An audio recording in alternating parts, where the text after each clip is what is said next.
থাকবেন। আর আমাদের বাংলার বাইরে থেকে 10,000 আনবো, 1 লক্ষ লোক এখানে জমায়েত করা হবে।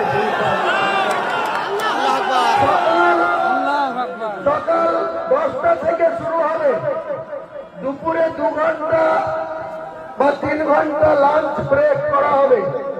5টার মধ্যে সেই কর্মসূচি সমাপ্ত করা হবে ইনশাআল্লাহ। সেদিন ইনশাআল্লাহ আমাদের যে শেষ নবী, যে কুরাইশ বংশে তিনি জন্মগ্রহণ করেছিলেন, সেই কুরাইশ বংশের নবী সাহেবের একজন উত্তরাধিকারী ইনশাআল্লাহ এই চক্রান্তকারীদের যোগ্য জবাব দেওয়ার জন্য ইনশাআল্লাহ সেদিনকে হাজির করব পবিত্র মক্কা থেকে কুরাইশী বংশের নবী সাহেবের বংশের উত্তরসূরি একজন ইমাম ইনশাআল্লাহ।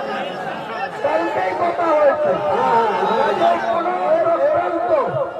আপনারা যদি এইভাবে যেভাবে আপনারা বিনা দাউতে, বিনা ইনভাইটে, বিনা আপ্যায়নে যেভাবে ইসলামকে আরো শক্তিশালী করার উদ্দেশ্যে এই মাঠের মধ্যে আপনাদের প্রচুর আল্লাহর ঘর থাকবে, মসজিদ থাকবে, আপনারা যেভাবে সেই মাঠের মধ্যে, জমির মধ্যে